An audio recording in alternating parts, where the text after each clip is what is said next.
Proponents of high income taxes have long had one undeniable problem. The facts are not on their side. The fact is, when taxes go up, revenues go down. However, the answer to that problem for high taxation advocates is simple. Ignore it. Instead, they focus on fairness. They play on Americans' emotions, on envy. They change the argument. Just one example was Barack Obama discussing why he would raise capital gains taxes during the 2008 presidential campaign. You have, however, said you would favor an increase in the capital gains tax. As a matter of fact, you said on CNBC, and I quote, "I certainly would not go above what existed under Bill Clinton, which was 28%. It's now 15%. That's almost a doubling if you went to 28%. But actually, Bill Clinton in 1997 signed legislation that dropped the capital gains tax to 20%. Right. And George Bush has taken it down to 15%. And in each instance, when the rate dropped, revenues from the tax increased. The government took in more money. And in the 1980s, when the tax was increased to 28%, the revenues went down. So why raise it at all, especially given the fact that 100 million people in this country own stock and would be affected? Well, Charlie, what I've said is that I would look at raising the capital gains tax for purposes of fairness. In an earlier segment, we noted that the top 1% of wage earners in America pay 35% of all federal income tax. Listen to that again. 1% pays 35%.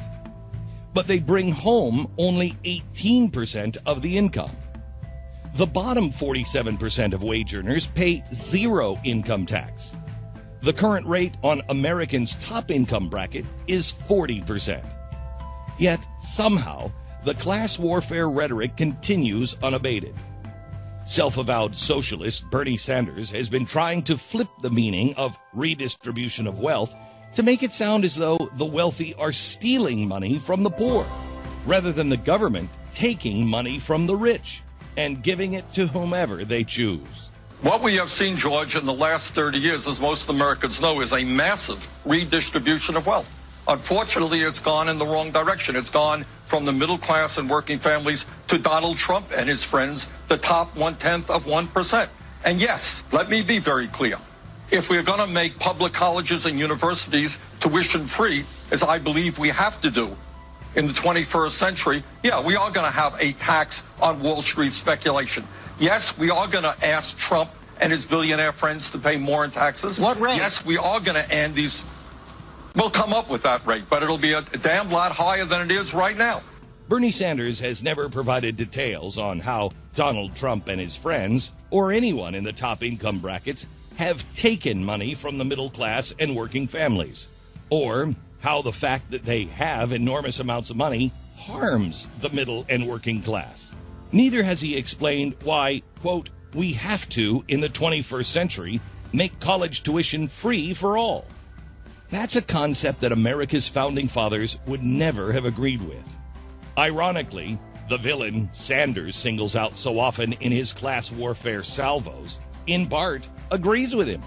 Donald Trump wanted a 14.25% wealth tax on the top wage earners several years ago.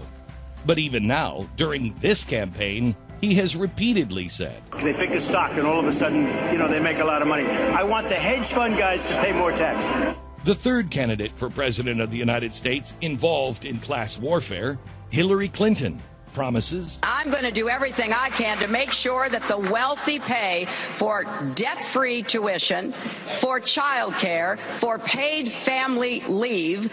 Are any American Democrats asking themselves, should successful Americans be forced to pay for other people's children's debt-free college, child care, and family leave?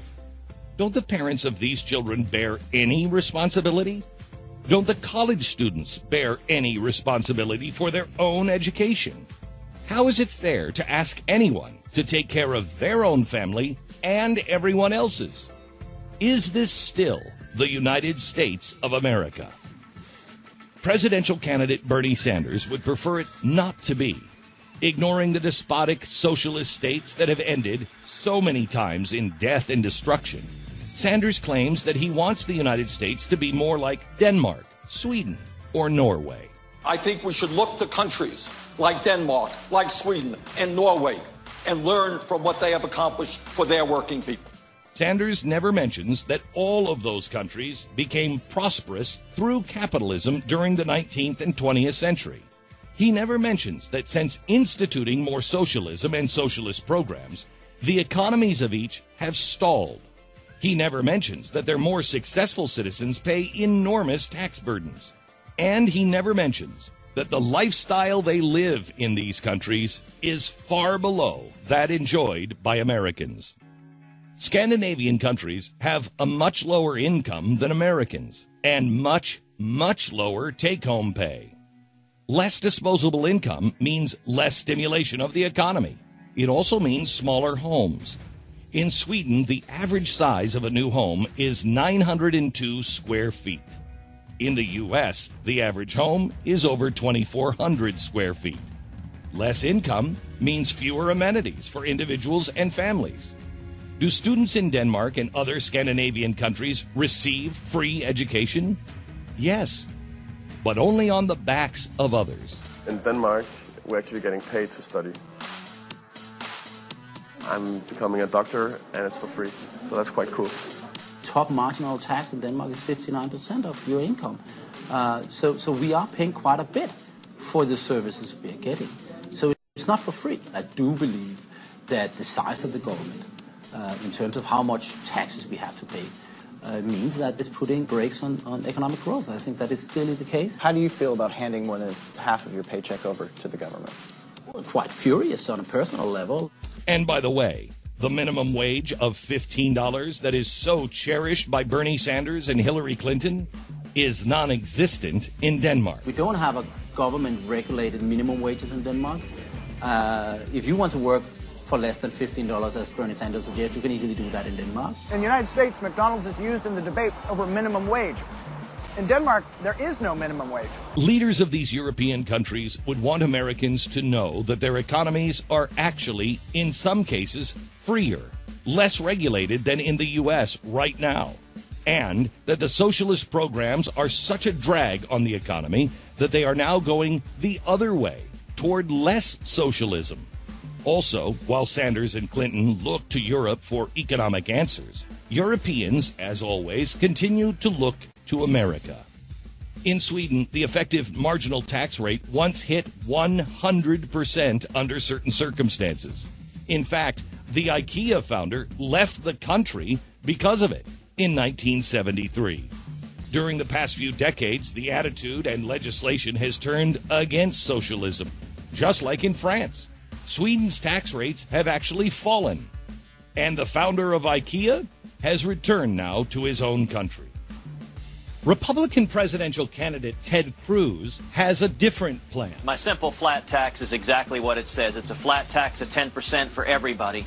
And what it would produce is incredible economic growth. The Nonpartisan Tax Foundation estimates that this would produce 4.9 million new jobs, that this would increase capital investment, things like new factories, by 44%, and that the after-tax income of every single income group in America would go up by double digits, at least 14%. America faces a choice. Bernie Sanders' plan is to raise taxes by, quote, a damn lot, end quote, and redistribute the wealth. As a result of his plan to institute so many socialist policies like free college education for everyone, he will have to raise taxes across the board. For the wealthiest, some speculate that since he has referenced the 90% rate under Eisenhower multiple times, that may be the figure he has in mind. Hillary Clinton's plan is also to raise taxes on the wealthy and redistribute the wealth. Donald Trump's plan is to raise taxes on the wealthy and redistribute the wealth. The Ted Cruz plan is to cut taxes for everyone, institute a flat 10% tax, with taxpayers under $50,000 paying zero, and eliminate the IRS, which would also eliminate the threat of the executive branch of government ever using it as a weapon again against its enemies. As Americans finalize their taxes for 2015 and go to the polls during the primary season and the general election, they are confronted with a clear choice. Perhaps the clearest choice in American history. Does America become more like Denmark and Sweden, or go back to being more like the United States of America?